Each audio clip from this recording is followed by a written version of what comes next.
Well, hello and welcome to today's webinar, Supercharge Google Slides with Add-Ons. This session is part of a series of free webinars offered every month or so by the Stark Portage Area Computer Consortium, or SPARC for short. SPARC is an information technology center up here in Northeast Ohio where we support about 30 school districts. However, this webinar is open to everyone, and we'd like to welcome all the folks who have joined us either live today or if you're watching this recording in the future. Howdy, my name is Eric Curts, and I am your presenter for today. I am a technology integration specialist up here at SPARC. I'm also a Google trainer and innovator, and all of my resources can be found at my blog, controlaltachieve.com, and also feel free to connect with me through Twitter at Eric Curts. All of the resources for this session today can be found at tiny.cc/sparc250. That's SPARCC 250. If you're watching the live video, you're probably already at that website. But if you're watching this recorded on YouTube in the future, you may want to pull up that link again, tiny.cc/sparc250. That'll take you to the webinar page where the live video is now, and that will be the recorded video afterwards. Down below there, though, there are some session resources. There's a few things I'll be referencing throughout the session, and you can get to all of those links here, including the slideshow for the session, links to each of the add-ons we're going to be taking a look at, some blog posts that I did on one particular add-on, Pear Deck, which we'll dive into a little bit deeper, and a few demo files that if you want to end up using for some of the stuff we do today, it's there for you. Below that, there is a live session chat document. I would definitely encourage you to open that up. If you're watching live, this is an editable document where you can add any questions that you have, share any resources, and just gives you a good way to communicate with me and with each other. I will do my best to keep an eye on that document throughout the session to see if there's any questions that need to be answered. I will also keep an eye on the live YouTube chat. And if anybody wants to ask questions there as well, that is totally fine. The real only big benefit to the live session chat document is that it will be still there in the future. So if you have a question, people in the future can check that chat document because maybe they have the same question too, and they'll be able to find answers to that. Further down, there is a session evaluation form for afterwards to give us feedback. And finally, there's a quiz you can take after this is over to get yourself a certificate of attendance. This will automatically email you a PDF certificate of attendance for 1 contact hour so that you can turn that into your school if your school allows you to use webinar hours for professional development. Other than that, while you're on the site, definitely feel free to check out some of the other resources we have there, such as previously recorded trainings, sign up for our newsletter, or get in contact with me. I will also say, in case you notice my voice is a little bit gravelly today, I am in the midst of, unfortunately, a bit of a respiratory problem. I think it's going around right now. So I'm just going to get it out of the way up front and apologize that my voice may go in and out a little bit during the session, but I will do my best to provide this information to you here today, and hopefully we'll be on the mend very soon. All right, so let's go ahead and get on to our session. So what are we going to be talking about here today? We're going to be talking about add-ons for Google Slides. We've had add-ons for other Google tools in the past, such as Google Docs has add-ons, Google Sheets does, so does Google Forms. They've even added add-ons to Gmail recently. Well, Slides was one of the last ones to get the add-ons love a few months back. And so we're going to start off by just doing a quick overview of how do you find add-ons, how do you install them, how do you use them, and if you want to remove them later, if you say, I didn't really care for that add-on, how can you get rid of one after the fact if you don't want to keep it? Then we're going to take a look at 9 specific add-ons. Now, there's more than 9 that are out there, but as I've gone through them, these are 9 that I definitely feel are worth taking a look at. Not that the others aren't, but these kind of rose to the top. And so over time, I guarantee you there'll be a whole bunch more to add to the list. But as of the recording of this here in February 2018, these are 9 that definitely stand out as ones that are worth taking a look at. As far as what you need for this session, really really not much. As long as you have a Google account, it can be a school G Suite for Education account. It can be a personal Gmail account. Either way is totally fine. As long as you have access to Google Slides, you are good to go. So with all of that said, I think we are ready to jump on in. I do see we've got a few more viewers have joined live. So in case anybody missed it at the beginning, you probably are already there. But again, all of the resources for this session can be found at tiny.cc/Spark250, Spark spelled with 2 C's. That'll get you to the page where you're probably watching the live video, but it also will get you to all the resources below and the live session chat document below that as well. All right, let's get going. All right, so first thing first, we're going to want to talk about managing add-ons.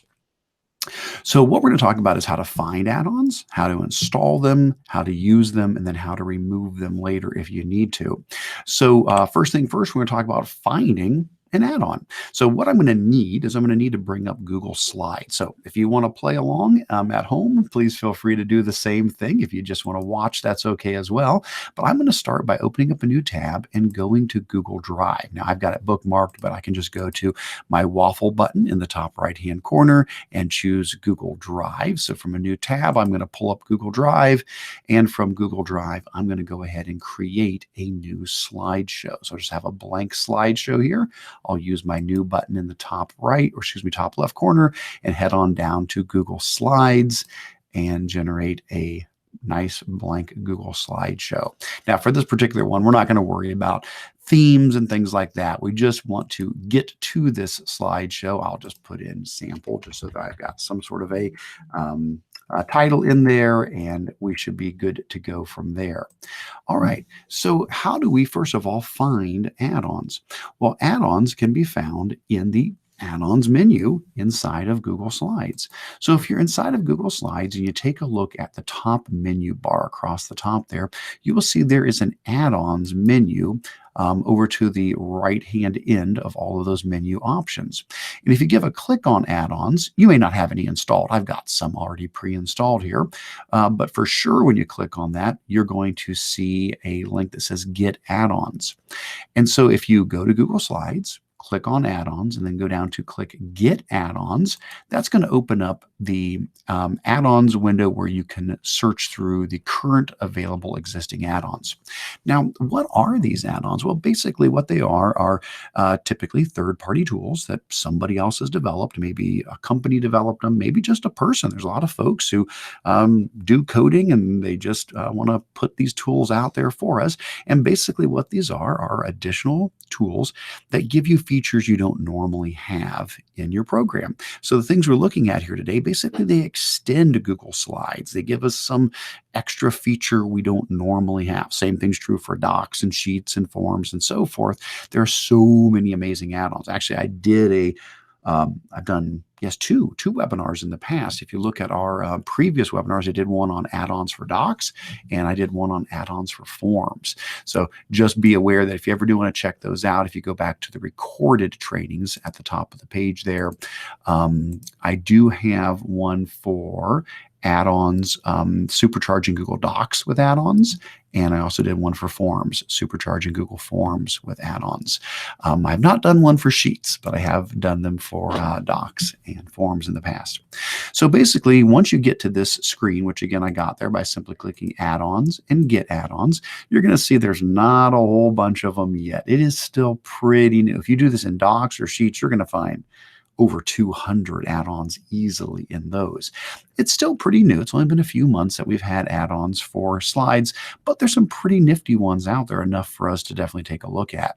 So let's say for our example here, I'm going to start with the add-on that is called Unsplash Photos. That's the particular one I'm going to use for my example here. Now, again, please feel free to install any one you want, but if you want to play along and do what I'm doing, that's totally fine too. You'll notice that these are not necessarily in the same order. So if you're scrolling down, you may not see Unsplash Photos at the top like I am. You might have to scroll down a little bit to find it. But if I take my mouse and I hover above Unsplash Photos, it'll tell me this is an add-on that lets me insert free HD photos from Unsplash. Now, if you're not familiar with it, Unsplash is a great website that provides public domain access to very high quality photos. So this is fantastic for students and for educators to use without having to have the concern about, am I using an image inappropriately? Is it copywritten? Nope. Everything on Unsplash is completely copy free, and it does not even require a citation, although you certainly can cite where things came from. The license that it uses there is you can just use the images any way you want to. And they're very high quality images. Now, in the past, you could have gone to the Unsplash website, found a picture, saved it to your computer, gone back to Slides, inserted it into Slides, and that would work great, absolutely. But with the Unsplash add-on, it becomes even easier. We won't even have to leave Slides. Just from the add-on, we'll be able to find pictures and drop them right into our slideshow. So let's say we have found an add-on that it looks interesting to us. So this Unsplash one looks interesting. What would you do next? Well, I would encourage you next to go ahead and click on the add-on, because what that's going to do is it's going to give you more details. Always a good idea to poke around a little bit before you just install something, because what you're going to find when you click on it are some screenshots. You're going to find a description that explains exactly what the add-on does. And then probably most important of all, you're going to find user reviews. And that can really go a long way to letting you know if this add-on is good or if there's some shortcomings involved with it. And as you can see right away, wow, we're getting a bunch of 5-star reviews for this one. So people seem to be pretty pleased with it. So now that I found an add-on, how do I install it? Well, to do that, we're going to use the plus free button, and simply click on that. And when you do, it's going to ask us what our account is, and it's going to ask for permission, because what's happening is it's going to install the add-on to your account, not to your computer. So this is not actually installing it on your computer. It's installing it to your Google account. So once you install it one time, you don't have to worry about it again. I could go to a completely different computer. I could sign in with my Google account, go to Slides, and boom, whatever add-ons I've installed will be waiting for me. So from here, I'm going to click on the plus free button as we described. It'll pop up and say, hey, who are you? I'm currently using my Spark account for this demo here today. So I'll click on my Spark account, and then it's going to ask permissions. Now, this list of permissions could be kind of long. Sometimes you got to scroll down and look through, but basically it's, letting you know what it needs to be able to do to run properly. So I'll go ahead and click allow to allow that to install. Give that a moment, shouldn't take too long. And there we go. Now, anytime I go up to the add-ons menu and give a click, I should see Unsplash Photos. There it is right there in the add-ons dropdown. Now, again, I've already pre-installed a bunch of others just to save time, but for this first example, I wanted to take you through the process, and that's really all there is to it. From the Get Add-ons menu, you can find add-ons. After you install them, they are now available inside of the add-ons menu. So now that I've got an add-on, how do I use it? Most of the time, what you're going to do is you're going to go to the add-ons menu, hover above the add-on you want, and there'll be some kind of a pop-up menu that's going to let you launch the add-on. So for Unsplash Photos, I get a little pop-up that says insert an Unsplash photo. For other ones, it's different. It just kind of depends upon what the add-on is, but there's going to be something there to launch it. So in this case, let's try it out. From add-ons, we'll go to Unsplash Photos, we'll click insert an Unsplash photo. And what's going to happen is typically you're going to get a panel over on the right-hand side. Now, not all the time. Some add-ons behave a little bit differently, but I would say the majority of them, this is very common behavior. Once you launch the add-on, you'll get a panel over here on the right-hand side, and whatever that add-on has, you can now access it. So this is my sample slide. I'll go ahead and I'll just add a new blank slide. So I've got somewhere for an image to go. So that's my title slide. And on this slide here, I want to add an image. Well, at the moment, it's just bringing up some random images. So what I can do is I can run a search here. And I don't know, let's say I'm just looking for school. I'll just run a search for the word school and see what photos come back that have something to do with school. And as you can see, I'm getting quite a few of them. Here's one with an apple on some books. And as I keep on going down, I'm getting lots and lots of different school-related images in one form or another. So let's say I want to use one of these images. For example, this first one here, it's got the ABC blocks, it's got the apple, it's got the books. All I've got to do is give a click on the photo, give that a moment, and it's going to go ahead and insert that into my slideshow. As simple as that. That's all there is to it. Now, at that point, that's just a regular image, so feel free to, make adjustments to it as need be. If you wanted to grab the corner and make it smaller, or if you wanted to double click on it and go into crop mode to crop it. And it does actually look like it got cropped a little bit, actually, to make it fit. If I give a double click on it, I can see going off the top, there's a little bit of the picture above and a little bit of the picture below. So it did do a little bit of cropping on it to make it fit my background, or the size of my slide properly. All right.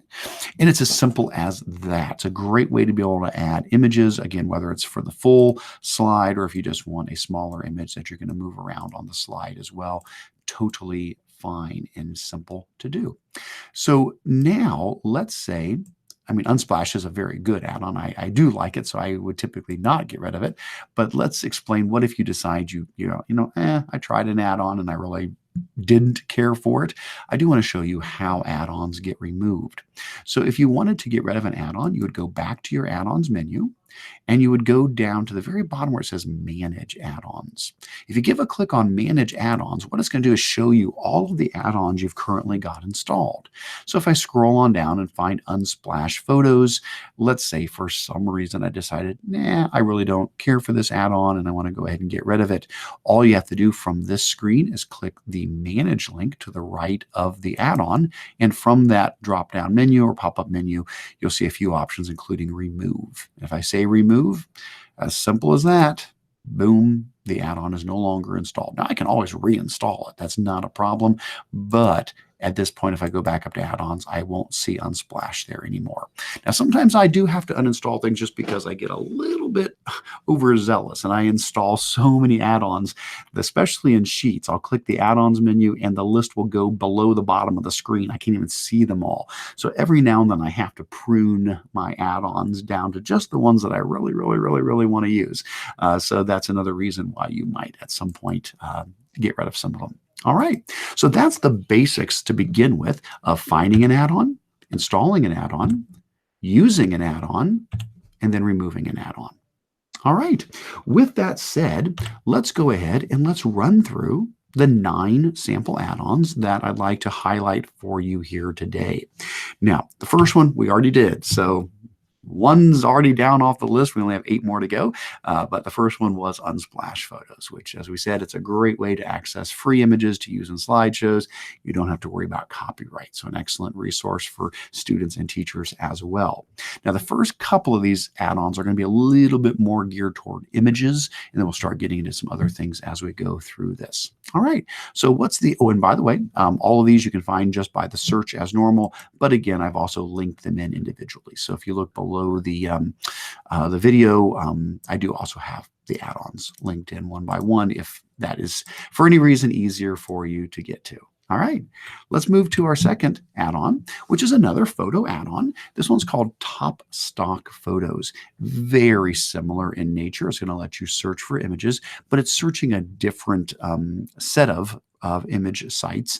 It's searching through Pexels, Pixabay, several other ones like that. Pixabay I love a lot. I use Pixabay quite a bit.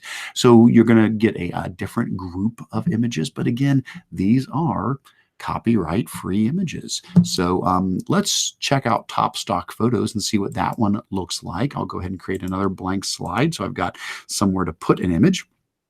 I have already installed Top Stock Photos. If you haven't, just go to Get Add-ons if you want to try it out, and you'll find it pretty quick in the list there. Looks like there it is, Top Stock Photos right there. I've already got it installed, so I'm just going to launch it. So if I come here to Add-ons, Top Stock Photos, and I click Insert Picture, very similar. I'm going to get a panel on the side, and we'll just run a search for school again. Might as well use the same term and just see what we get this time. And so when I run a search for school, now you see I'm again getting lots of different photographs, and these are coming from different sources. Like, for example, Pixabay. That's one that I've mentioned that I like a lot. If I say, hey, that's a pretty cool image, it's kind of similar to the one we had there earlier, and if I want to insert it again, simply click on it, give a click on the image, and it's going to drop it into the slideshow. Now, in this case, it didn't quite make it fit. Notice how when I did this from Unsplash, it cropped it perfectly to fit there. This one, it didn't. So I might need to do a little bit of cropping of my own. And again, to crop, you can simply double click, or you can click on the crop button up in the top. And so I might want to end up doing a little bit of a crop on this one, and then some sort of a resize to make it fill up my page a little bit better, and maybe clean up that crop just a little bit. Now that's, again, only if I wanted it to fill the entire slide. There's certainly no requirement of that. I could have just said, oh, no, it's fine. It's fine just as it is. We'll just shrink it up a little bit and, put it over to the side or something like that. Now do notice it does include a link to the original photograph. So by clicking on the picture, a link below shows up that would let me go out to where that photo was from originally. I can also click on the link button here below there if I want to insert that link as its own standalone text box here. So if you prefer to have a link that you move around to have as a reference for where that came from, you are able to do that very easily as well, just by using the link button below. Awesome. Let's keep on moving. All right, next one up. Insert icons. Now, this is also for inserting pictures, but not like photographs. This is specifically for icons. Sometimes that may be just what you're looking for, rather than a actual image that is photorealistic. Maybe you just want an icon to help punctuate some points that you're making. This is one of the add-ons that will do that, called Insert Icons. It gives you access to over 1,800 free icon images. Currently, it's pulling from two different resources, Font Awesome and Google's Material Design Archive. So it's pulling from both of those. We can run a search, and we can also change the color of the icons very easily. So let's head back over to my slideshow. And again, I've already got this add-on installed. If you didn't, though, it's just called Insert Icons, and you could very easily go to Get Add-ons, and you would find it pretty quick there. It's right there, Insert Icons. There's that add-on. So how does this one work? Well, if I go to Add-ons and I go to Insert Icons and I click Open Sidebar to select icons, just like before, I'm going to get a sidebar over here where I can search either Font Awesome or Google's Material Design. And then I can type in what I'm searching for. So again, it's going to depend upon what it is you're looking for. Let's say I'm looking for, was there a clock? I thought I saw a clock. Maybe it was called something else. We'll put in a few. There, it must have been under time, like timer. So if I started to type in something like time, it's going to start reducing these down to these. So these are some timers. And then I can change the color if I don't like the color of it. So I could come up here and say, oh, I'm looking for something maybe blue. And so it'll go ahead and change those icons into that color. And then once I'm happy with that, I go ahead, give a click on that particular icon, and it will drop it right into my slide. At that point, of course, as always, you can resize it, move it around, crop it, do whatever you might need to it, but it's going to give you a nice clean icon that you can add to your slide. Now, don't forget, everything that we're inserting, you can always also use Google Slides formatting options after the fact. So even though I got to pick the color up here and say, oh, I want this to be blue from the add-on, don't forget, you can always click on the icon or any image you've got here, and there's the Format Options button up in the top right that lets you do additional modifications. So there is a recolor option in there. Not going to make a big difference on this one because it's such a dark blue to begin with. But then there's other adjustments there, like brightness, transparency, contrast, and don't forget about the drop shadow. That's one that we've got added recently. So now we can come in and we can have a drop shadow for any item that we add in. Let's adjust the angle there and the distance of that drop shadow. There we go. That looks pretty good. And now I've got a nice drop shadow on my icon as well. All right, so when it comes to adding images, those are three that you definitely might want to consider: Unsplash photos, top stock photos, and insert icons.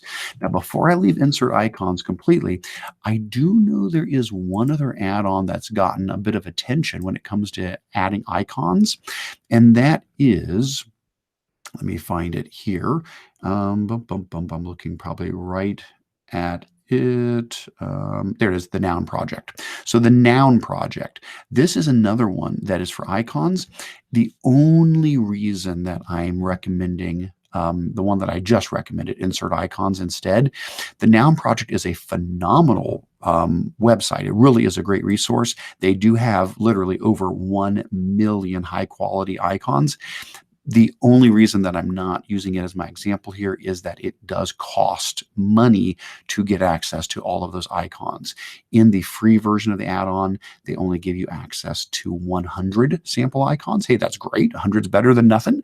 But I didn't choose this one just because it does have a cost. Now, hey, that cost is probably completely worth it. So if that is something that you do want to pay to get access to all of those 1 million high quality icons, very well may be worth it for you. Looks like it's about $40 a year.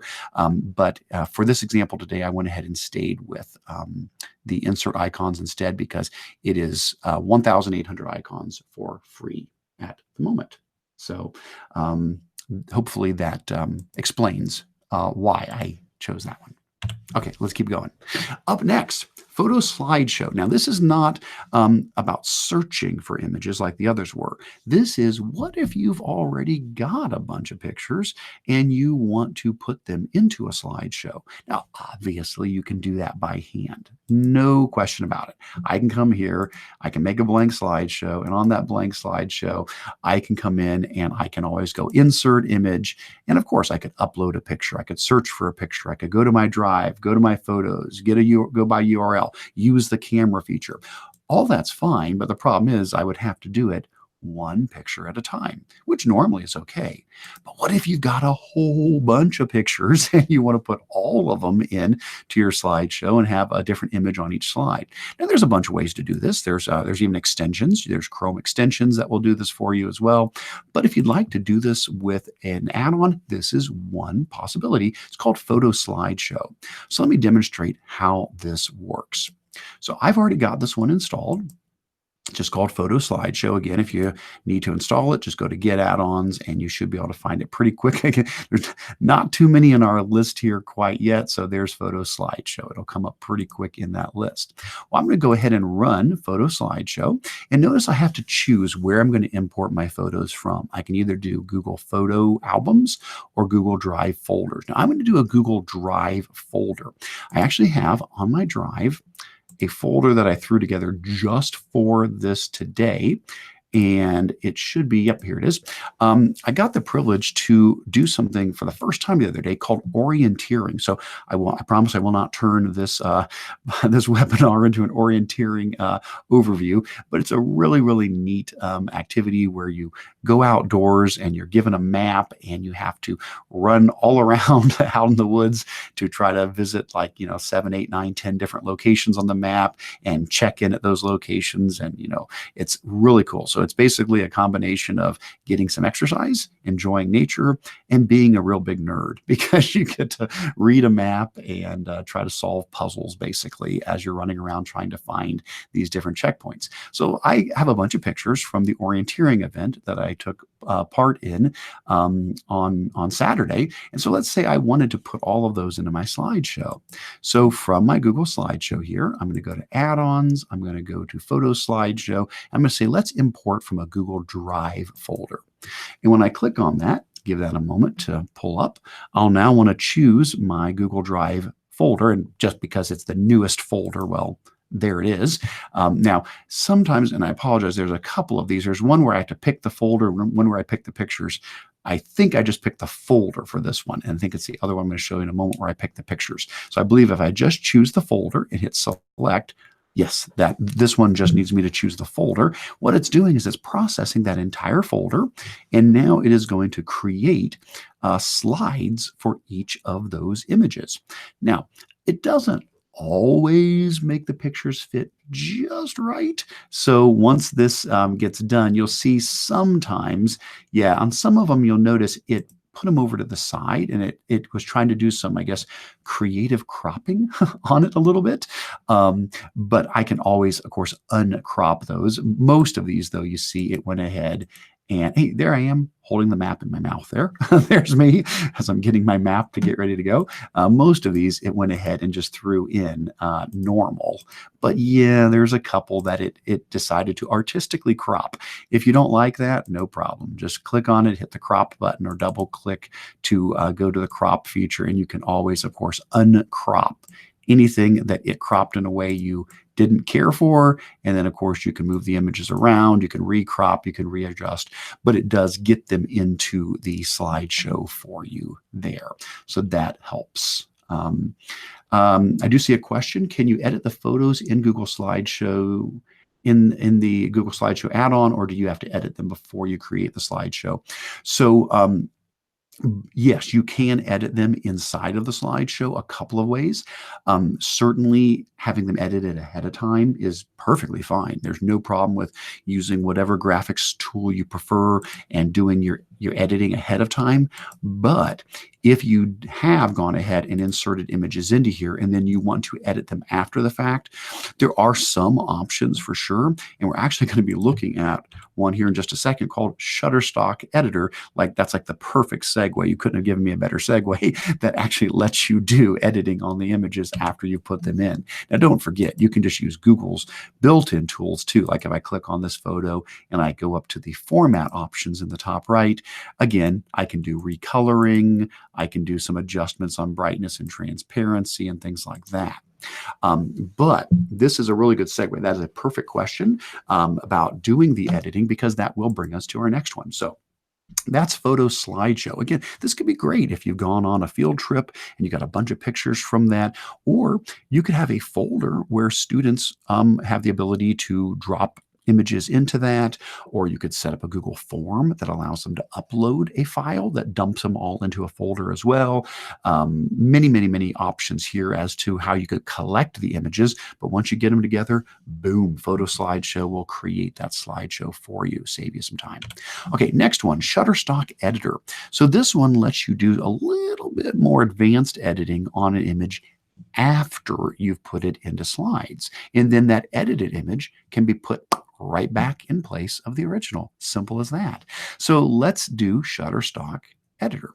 So I've already got it installed. You'll see under my add-ons, there's Shutterstock Editor. If you don't, very easy. Just look for that in the add-ons menu, or the Get Add-ons section. Let's say I want to edit this. I don't know if that is, yeah, this one's fine. We can probably just use the fireplace one since we're already on it. Let's say I wanted to edit this image with the fireplace. If I go up to Add-ons and I go down to Shutterstock Editor and then I click Start Designing, what it's going to do is pop up this menu on the side where I can choose Edit Photo. And because I've clicked on this photo, this will let me edit that photo. So I'm going to go ahead and give a click on Edit Photo. It's going to launch the Shutterstock Editor. And now that my photo has opened up here, I can now start to use all sorts of, here, we'll close out that little window there. And let's see if we can zoom in a little bit here to see this. There, it's a little bit better. Over here on the left, there's a whole lot of options. I'm not going to go through all of these now, but we've got alignments and layering and flipping, and we've got changing the canvas size. We've got the transparency, but then we get these really cool filters here, and there's quite a few of them as you start scrolling through here. So like if I wanted a sepia filter that made it look kind of old-fashioned or technical color or black and white or whatever it might be. So I can come in here and I can apply filters. And then below there, I've got brightness, saturation, contrast, or I've got things like I can increase a vignette. So if I, increase this up, it's going to kind of darken around the edges there. I've got blurring, I've got exposure, hue, temperature, and so forth. So yes, I could do some additional editing to it here. We'll go ahead and turn this into a kind of old-fashioned sepia-looking image. And as soon as I'm done with that, I just simply click Save to Slides in the top right, and it's going to send that right back to the slideshow, and boom, it now has put that in place of the old version of that image. Now, do realize it does replace it.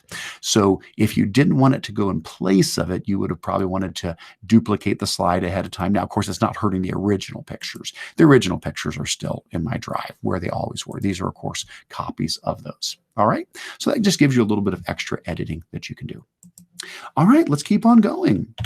Okay, well, that's the end of the image related ones. So we're going to take a little bit of a turn here for our next one. And our next one is music related, and it's an add-on called Flat. Now, Flat has been around for a while. This is a website where you can do collaborative sheet music creation. It is also an add-on for Google Docs. So if you would like to do the same thing that I'm going to show you in Google Docs, there is a Flat add-on for Google Docs. Now, what does Flat do? Well, basically, it allows you to compose and insert sheet music into your slideshow. So if I were to come down here and if I were to make a new slide, and if I were to come up here and find Flat, there it is. Okay, I've got Flat installed already. I could come here to Flat under my add-ons and say I want to insert a musical snippet. When I do that, what it's going to do is open up the Flat music editor. And I will tell you right away, I am not somebody who has any understanding of musical notation. I love music, love it, love it, love it, but it's just that's not something that I know much about. So what I'm going to show you is very simple here as far as, and I'll have all the terms wrong as I do so, but I'm going to choose the single staff. And after choosing that, you notice that I get a bunch of these menus here, including things like what notes I want to add. And so from whole notes to quarter notes to eighth notes to whatever it might be, I can come in here and I can click on the note that I want to add. And then I can come down and choose where I want to put it here. Now, I do remember every good boy does fine, FACE. That's about as far as it goes. But boom, I could come in here and click and I could add that note. And then I could, come over here and I could add it again. And I could keep on working through the different notes that I want to add in here. And I could start writing my music. Now, in addition to adding notes of different durations onto here, there's a few other things here. We've got an articulation tab, we've got an ornament tab, a dynamic tab, a measure tab, and that includes changing like, what type of clef that we're, working with, for example. Oh, no, I did not mean to close out of that. See, I told you I would do that, but we'll just come back here again real quick, but you get the idea. And so basically by coming in here and choosing notes and dropping them onto here, I can start to create my own music here. Now, what's really cool about this is after you create this and you click insert, it'll drop that into your slideshow. Now, it does drop it in as an image. Okay, so it is a picture that it drops it in as. So you can't just hit play and play it from the picture. But here's the really slick thing about it. If you've created an image with Flat, you can reopen it with Flat and play it back. So I tried this ahead of time. Let me grab my example here. Just to save a little time, I did this ahead of time. So here is an example. So this is one that I made earlier. So if I come in and I click on this, and then I go to add-ons and I go to Flat and I go back to insert musical snippet, because I clicked on one that I already had done, it will load that for you. So it'll look at that image and it'll pull that back in. Now I'm going to turn up my volume and see, I'm going to try to play it here and we'll see if we can hear what this one sounds like. Let's see if it works. We'll take it for a spin here.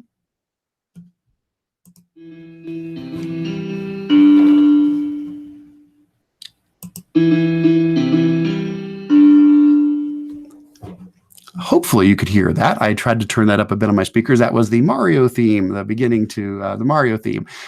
So even though you can't play it technically, in the slide, if you've got the add-on installed, you can always reopen it and play it. So that could be a really neat way to add some music to a slideshow. What jumps to my mind, I don't know how many folks are using HyperDocs yet. Hopefully lots and lots of people are using HyperDocs, but you can do HyperDocs, HyperSlides, HyperDrawings. And so if you use them, you already know what I'm talking about. This could be a really fun way to add a clue to your HyperSlide. You could have music embedded in the slideshow where the students could go into the add-on and then play that back and use that tune as part of solving the clues in the HyperSlide. Could be a really fun thing to try out.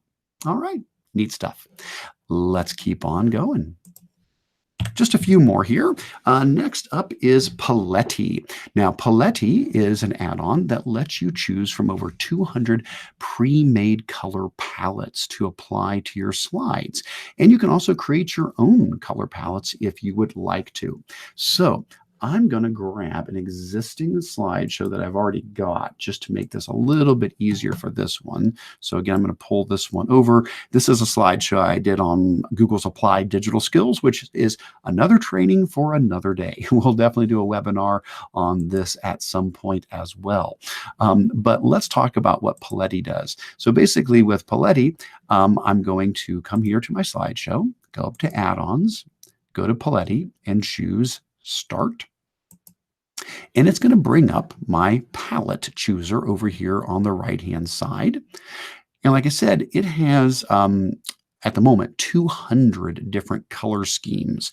And you can use the arrows left and right to move through all of these different color schemes.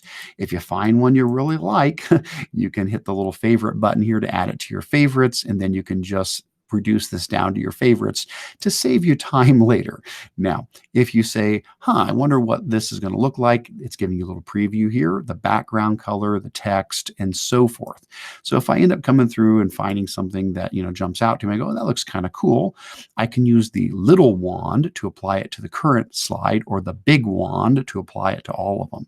So if I just use the little wand, give that a second, it will go ahead and change that color scheme on that slide. Now you can always use the undo button in slides to undo that and try some other ones. But basically that's what Poletti will do, is give you some suggested palette colors, give a click, and you can apply those to your slide.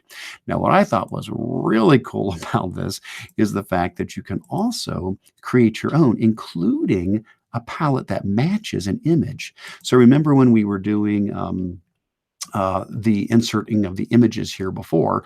I don't know, doesn't know if it matters which one I pick here as an example here. We'll go back and we'll just grab this picture. That one's probably as good as any of them.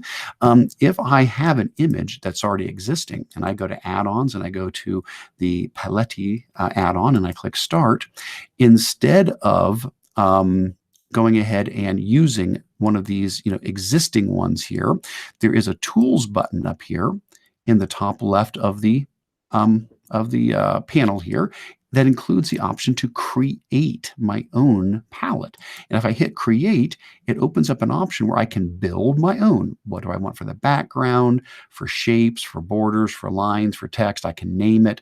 I can build my own, or down here, I can say from selected image. So because I clicked on this picture back here ahead of time, if I click from selected image, it's now going to grab colors out of that image, and it can build a palette for me as well from that. So I don't know. I just thought that was really clever, really cool, interesting way. I won't actually create that right now, but that would be a way that I could even create my own color palettes as well as using the ones that are there. Cool stuff. All right, we only have 2 left, but the last 2 are the most involved. So I do want to have enough time to properly take a look at these last 2. So Slides Toolbox and Pear Deck. These are the last 2 that we're going to take a quick look at here. So Slides Toolbox basically provides you with a whole bunch of tools. So it's like an add-on with dozens of add-ons inside of it. Now, we're not going to go through every single one of the different tools in Slides Toolbox, but I'm going to highlight just a couple that I thought were pretty snazzy. So if I come here and I go ahead and go to Add-ons and I go to Slides Toolbox and I go ahead and hit Open, what you'll see is it gives me these the panel on the side with all of these different tools. There's removal tools, there's text tools, there's arrangement tools. There's so many tools here, and I can apply those to my slideshow. Well, in this case, I'm just going to highlight a couple, 6 of the tools that I thought kind of jumped out at me. I would encourage you, when you get some time, go through all of them. There's a lot of really neat tools hidden in there, but a couple that kind of jumped out at me. For example, the ability to sort text. So if I come over here and, let me see, I'll grab a slide that has some items on it. So like here, we've got the different projects as part of Google's Applied Digital Skills curriculum. Let's say I wanted to take this text and I wanted to sort it. Well, with Slides Toolbox, I can come in here to my text tools and I can use my sorting option here to sort a whole bunch of different ways. The first one is alphabetical. Give a click on the alphabetical sort and boom, it has alphabetically sorted them. I can undo that. Or I can even sort by the length. That's a pretty cool one. And now it goes from shortest to longest. That's pretty nifty.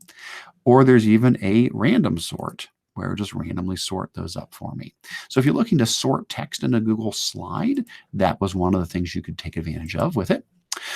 Another really nifty tool inside of Slides Toolbox is download outline text. Now, what's that about? Well, basically, it will dump all of the text from the entire slideshow into an easy-to-use text file. So if I come here to this slideshow and I say, you know what, I just want to dump every bit of text. I want to get the entire, all of this in an easy to read document that I can refer to. For that, what I would do is come into the Slides Toolbox and go to the Export tools. This one falls under Export. Again, there's a lot of different categories. This falls under Export, and the one that it's going to fall under is this first one, which is to either view or download the text from the entire slideshow. Now, I can also do this to my drive. So if I want to download it to my drive as well, that's fine. Either way works. I'll just go ahead and download it locally to my computer for this quick example here. But if I click Download Slide Outline Text, at the moment, it's only going to download the slide I'm on. So I do want to select all of the slides. Now, you can do that a whole bunch of different ways. One way is a keyboard shortcut is Control A for select all. If not, if you don't remember the keyboard shortcut, you can just click on one of the slides and go Edit Select All. So we grab every single slide in the slide deck. Now that they're all selected, if I come over here and say I want to download the outline text, give that a second. It's downloading this text file. If I give a click on that, it should open that up, and give it a second. And there it is. Did it open it? Oh, did I lose it? Where did it go? I'm so sorry. I think it opened it up, but I think I'm on the wrong tab of it. Hold on, let me try that again. Try that again there. I think I had a few too many of those open there. So export one text. Let's open that guy back up there. And there it is, yay. And so here you can see all of the text from the entire slideshow. Each slide has whatever text was on there has all been dumped into a nice simple text file. So this could be a really nice way to get your outline from your slideshow. A couple more fun tools in here. Export slides. This one will save all of your slides as images. Now you can say, Eric, can't I do that already? Can't I already download my slides as images? Yes, you can, but you can only do one at a time normally. So if you go to File and Download As, you can download your slides as JPEGs or PNGs, but it's the current slide. It's whatever slide you're currently on. If you want to dump the entire slideshow as individual images, that's right here, Export Slides. Again, you would want to select all of the slides, Edit, Select All, and then if you do Export Slides as PNG, it will download a zipped file where every single slide is its own image, which can be very useful if you need to have those in an offline format or as images to use for other purposes. Couple more fun things here. This one also has, very much like we saw with our the one we saw just a bit ago on creating our photo slideshow, very much like photo slideshow, we can also do creating slides from images with Slides Toolbox. So I could, very much like we just did in this one over here, I'll just go ahead and make a new slideshow so that so you can see the difference between them.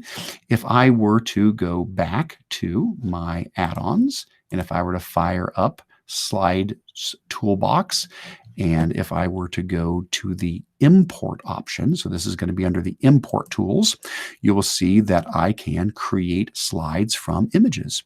So very much like what we did when we uploaded all my orienteering pictures, I can do the same thing here, give a click on create slides from images, and the thing that's a little bit fancier here is I can say I want one image per slide, or I want a tile of images, and you can decide 2x3, 4x4, 2x2, or packed images where they put them close together, or stacked images. So it's even actually a little bit fancier than what we were able to do in the other one. I'll just stick with single image just to show that example, but be aware you can do tiled and packed and stacked. At this point, it's going to ask me to find those images. So I'll go back to the orienteering.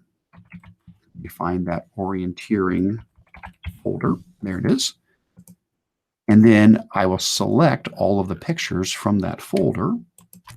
And there we go. It's now going to pull those in. And once again, it's going to create one slide for each of the images. Now, in this case, I did pick one per slide, but like you saw, there are options there to do them as grids and tiles and so forth. So if you want to put more of them on a slide than just the individual one. All right. So it's going ahead and processing that. We'll let that run, and we'll pop back and see how that it's quite a bit of pictures there, so we'll let it run and we'll pop back around and see how those pop out once they get in there. The next thing in Slides Toolbox that I like a lot is this is a pretty clever one too. It's called Create Slides from Docs. So instead of creating slides from pictures, you can have a Google Doc and you can have it grab the text from your document and make a slideshow out of that. So I already went ahead and put together a slideshow to use as an example a document to use as an example for this. If any of you guys want to try this, you certainly don't have to, but under our session resources, I do have this thing that says demo document for testing. If you want to try this, please feel free to use this document. This is the one I'm going to use to demo this really quick, but it's in the resources and it says demo document for testing. If you give a click on that, it'll make a copy of this document. And what you'll notice is that I formatted it a little bit interestingly. I've made some stuff bold, and then I've made some things italicized. And that's kind of the importance of this. If you're going to use this feature where you create slides from docs, you simply have to have a document with text in it where you've done something to distinguish titles from regular text. So I'm bolding my titles, and I was using italics to show the regular slide text. As long as you've done that, you've got something that kind of makes the text distinguishable. If I were to come back over here, create a new blank presentation, and if I were to fire up the Slides Toolbox, let's go ahead and do that right now, Slides Toolbox, and we'll go back down to the import tools. There they are. And we're going to go with Create Slides from Docs. So I'm going to go ahead and click on the click to import. And I'm going to pick the document that I just made a copy of, which if I go by last modified, it should be at the top of the list here. There it is. Copy of demo. And when I select it, here's the point. It's going to ask me, Eric, what should the titles, what is going to signify that the text is for the title, and what will signify the text that's for the body? So I'm doing bold and italics because bold is what my titles are and italics is what the body text is going to be in that. So you could have it be underlined or strike through or certain colors. You could do it any way you wanted. I just chose bold and italic for this example. But as long as you tell it the titles are this and the body text looks like this, that's it. Hit import, and now it's going to pull in the text from that document, and it's going to build my slideshow for me. Now, I'd have to add all my pictures and stuff, but there we go. There's the title and the body text, and the title and the body text, and the title and the body text. If it doesn't fit on one page, continued on to the next slide. So this could be another cool way to very quickly generate a slideshow if you already have the text somewhere else in a document. And the very last part of this one before we move on to Pear Deck, our last add-on, is table of contents. Slides Toolbox will also create a table of contents for you that will hyperlink to each of your slides. So if I were to come here and say I wanted to, and this one is going to be under Page Tools. So if you're in Slides Toolbox and go all the way down to Page Tools, it is just a Table of Contents button. You give that a click, and it will create a Table of Contents slide that has links to all of your other slides. Now, I've got a few too many slides in this one, so I would probably have to come in here, and I'd probably have to delete out some of the rows that are kind of duplicates, because I got a couple of them where I cover the same thing over a couple of different slides. So I'd probably have to clean it up just a little bit so that it doesn't go off the bottom there, going to table and deleting the rows. But once I get that cleaned up, I would have a table of contents that if anybody goes to the slideshow and they click on the individual links here, it will jump them to those particular slides. All right, so that's Slides Toolbox, and that brings us to the final one, Pear Deck.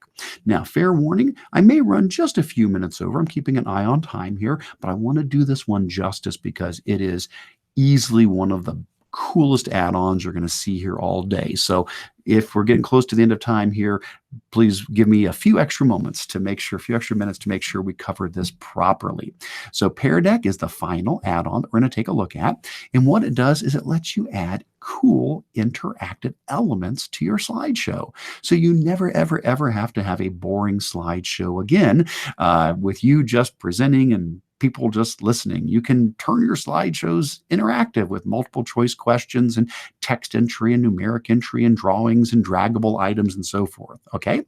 Now, the way that this one works is you can start with an existing slideshow if you already have one, and then you can just add these interactive elements. So again, if you want to play along, that's what this demo slideshow is for. You don't have to. You can use your own, totally fine.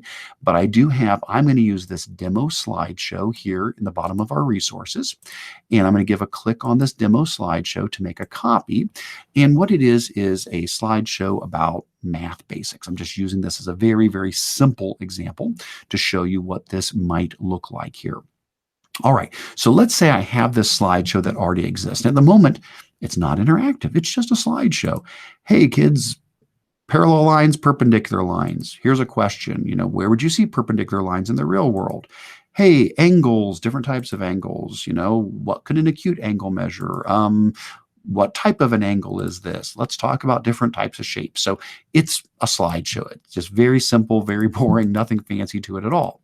Well, the beauty of Pear Deck is if I install the Pear Deck add-on, what I'm able to do is I'm able to either add pre-made interactive slides that allow students to do interactive feedback, or I can click on the bottom of the Pear Deck panel and I can add interactive elements to my existing slides that I already have. So let's try that out. Let's say I want to make this math basic slideshow come to life and be more exciting than it is at the moment. All right, let's do it. So I've already got Pear Deck installed. So here's Add-ons and Pear Deck. I've already got it installed. If you don't, you can install it just like normal. So I'm going to go to Add-ons, Pear Deck, and then I'm going to come over here and choose Open Pear Deck Sidebar. Now, what's going to happen is I'm going to get a sidebar that has two main areas that we want to be concerned with. The first part is the library of existing templates, and the bottom part is to add interactive elements to my existing slides. Now, you will notice there is some stuff that's premium here and some stuff that's free. I'll let you know right now, the free version is phenomenal. Just using the free version is fantastic. Now, is there reasons to do the premium? Sure, absolutely. But start with the free. Try it out. See what you think about it. The free version is, I think, very, very, very interactive and very useful. For what it's worth, yes, there are a couple of additional premium features, and Pear Deck is giving a 3-month free trial on those. I did throw a link in here in the resources. If you do want to try out the premiums, this form lets you get 3 months access for free to the premium stuff if you want. So if you would like to try it out, please have at it. That's right there in the bottom of the resources. Today, though, I'm just going to be showing you the free elements of it. All right. So let's say I want to start adding some things to this slide deck. Well, we're going to start by adding something from the pre-made templates, and then we're going to change some of our other ones. So I'm going to start here on my title slide. I'm going to come over here to the slides library, and notice at the beginning of the lesson, I can add things like a text slide. What do you know about today's topic? Or a drawing slide. Draw 2 things you already know about today's topic. Or another text slide. What did you learn from the homework? Or a draggable slide. Drag the dot to show if you're ready to move on or not. Well, let's say I want to go with that one. Let's say at the beginning of the lesson, I just want to make sure the students are ready to get started. So if I come down here and give a click on the slide for "Are you ready to begin the lesson?" what it's going to do is it's going to insert into my slideshow a new slide. So this is not modifying an existing slide. I still have my title slide. I still have my regular slides. Boom, it added a new slide in that when I run this and when the kids join it, they're going to be able to drag a dot to show yes or no if they're ready to move on with the lesson. Now, folks, there are a ton of these interactive pre-made templates here, and I would encourage you to investigate those. I do have a blog post in the resource section where I talk about all 21 of those templates. So if it's a little hard to see them when you're in here and you're like, oh, that's a little hard to read, what exactly are those? I can't quite see. Just go to my blog post in the resources on the 21 Pear Deck templates, and I put big pictures of them in here so you can come down and see all of them. So it's things like summarize what you just learned, or write down why these events are important, or is this true or false, or drag a dot to show how you're feeling, or you get the idea. Label this diagram, or draw lines to connect these images to the map, or plot something on the coordinate plane, and on and on and on and on and on and on. There are so many of these great pre-made templates. So that is one of your options there, is that you can use the pre-made templates. In addition to that, if I look below the pre-made templates, I can just add interactive elements. So let's say we come down here to our perpendicular and parallel lines. So I teach kids about them, and then I have a slide that says, give an example of where you would see perpendicular lines in the real world. Well, let's say I want to add a text question to that where the kids can actually type in where they would see perpendicular lines. All right, let's go ahead and do it. I come here, I click on the ABC button, and what it's going to do is it's going to say, hey, this is going to add a text response to the slide you're on. I'm not inserting a new slide. I'm updating the existing slide. So let's click Update Slide, and boom, it's going to add that to the bottom. So now when I run this later, students will be able to type in an answer.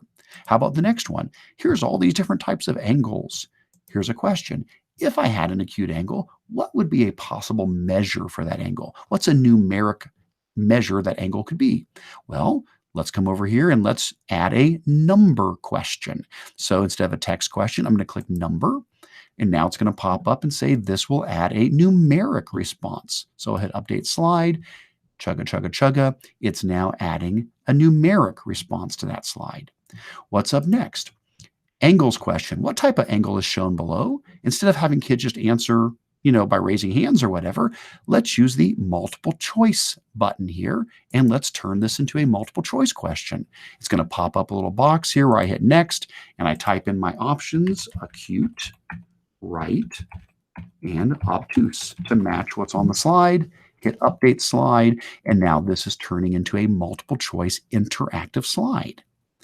And then my final one here, my shapes. Let's say I've got all these different, we're talking about shapes, and maybe we're focusing on quadrilaterals. Okay. For this one, what if I use, again, one of the pre-made ones rather than these that are here? Let's go back up to the pre-made slide library, because you'll notice some of these are very, very, very specific, like the one about diagramming the bumblebees. Well, chances are you may not be teaching about bumblebees. You are allowed to make small edits to these existing slides. So what if I go to the pre-made slides and I go to end of lesson, and let's say I want to add the slide that says draw 2 things you learned from today's lesson. Let's add that one in. But when I do, I'll make a very small modification to it, because we just taught them about different shapes. So maybe I want them to draw examples of quadrilaterals. So instead of just drawing 2 things you learned in today's lesson, I could say something like draw 2 examples of a quadrilateral. And there we go. And so now what I've basically done is I've taken this old boring slideshow and I've added a draggable slide, a type your answer slide, a add a number slide, a multiple choice slide, and a draw a picture slide. Now, with all of that done, how do you actually now use it? What do you do?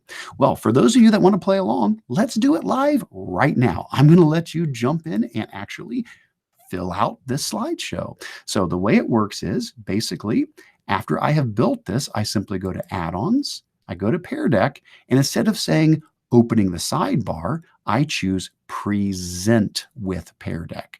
And what it's going to do is it's going to let me now give everybody who's watching a code you can type in to jump into the slideshow and actually do it with me. We can actually go through this together. Your students would each have a device sitting at their their desk. So it's a Chromebook, it's a Mac, it's a PC, it's a mobile device. Does not matter. Any device your students have. So let's go ahead and do it. So from add-ons, I go to Pear Deck. I'm going to say present with Pear Deck. It's now going to open this up. I'll click present and give it a second to pop up here. It shouldn't take too long. Basically, what it's doing is it's loading in my slides. And again, this is the free version. I'm completely using everything free right now. The paid version also has a really nice dashboard with some really cool extra features. So 3-month trial if you want to do that. All right, here we go. So this is, now again, you guys don't have to, but if you would like to, simply go to joinpd.com and type in that code. So right now, while you're watching, not if it's recorded, sorry if you're watching the recording, but anybody who's watching this live, if you want to go to joinpd.com and type in KBHIQ, that will let you jump into the Pear Deck slideshow with me. And as soon as we get a few people in there, I will go ahead and start running the slideshow. And as I run it, you're going to be able to live respond. You're going to be able to type in answers and draw pictures and drag dots and do all those things. Now, again, you're not required to. If you just want to watch, that's totally fine. But anybody that wants to jump in, go to Join PD for Pear Deck, joinpd.com, and type in KBHIQ. Now, while we let a few more people jump in, we got 7 people in there already. You guys are brave. Thank you for joining. That's awesome. While we're doing that, I am going to peek really quick and see. I'm going to close out of a couple of my other windows that I've got open here, just so that I don't end up wiping out my computer's memory here. Okay, we got 9 people in there. I'll give you just another moment for anybody else that wants to jump in. Joinpd.com, KBHIQ.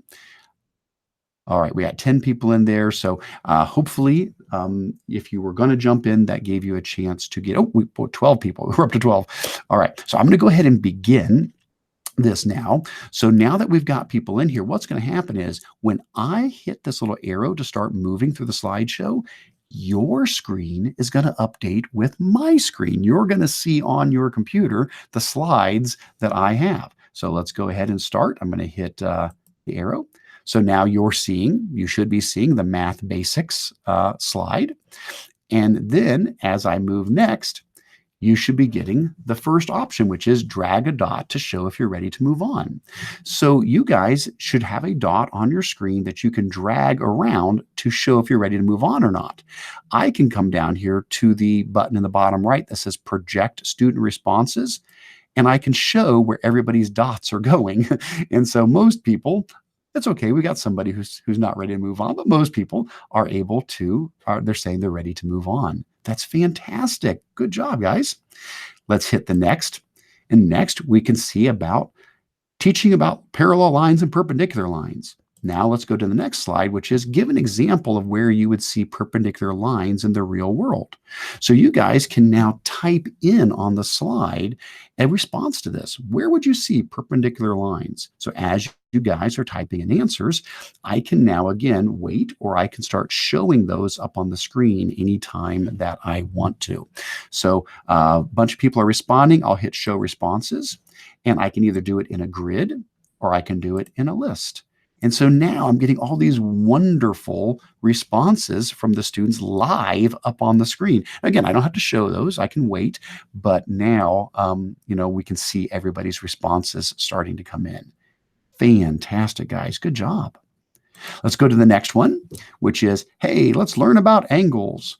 And then when we move on, I'll say, if you had an acute angle, what would be a possible measure for that? Now, if you forgot, acute is between 0 and 90, but you can now type in any number you want as a possible answer to that.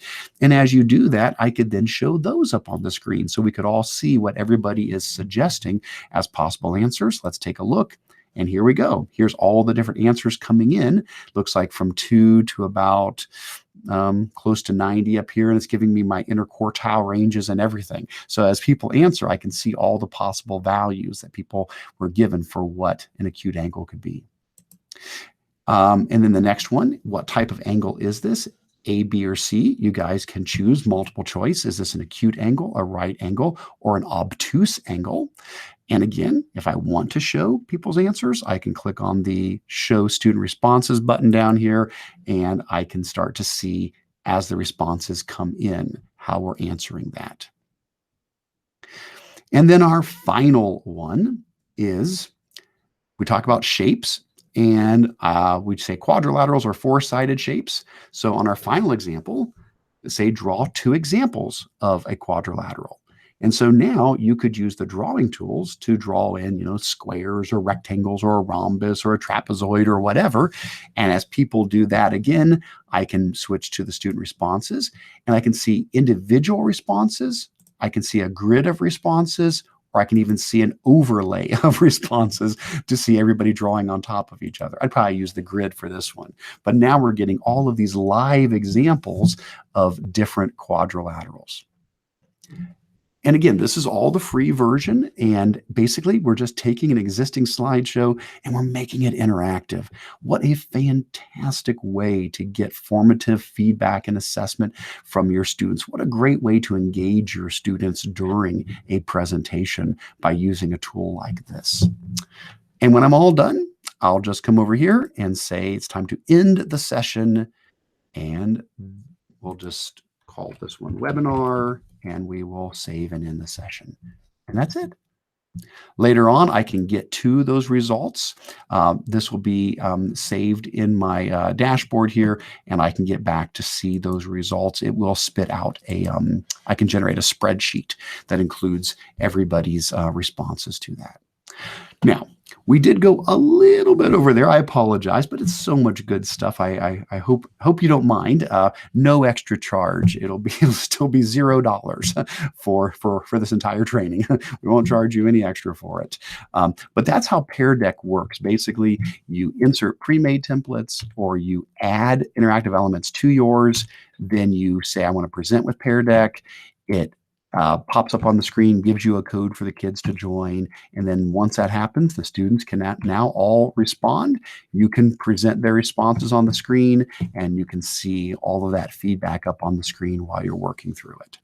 And as a reminder to you, if you do want to try the premium features, at the bottom of the resources, Pear Deck is giving out a 3-month premium access. Feel free to use that link if you would like to try those out as well. All right.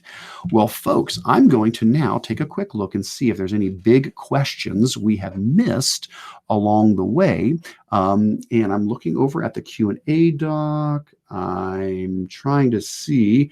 My goodness, there's a bunch of fantastic notes in there, guys. You have done a great job writing notes in.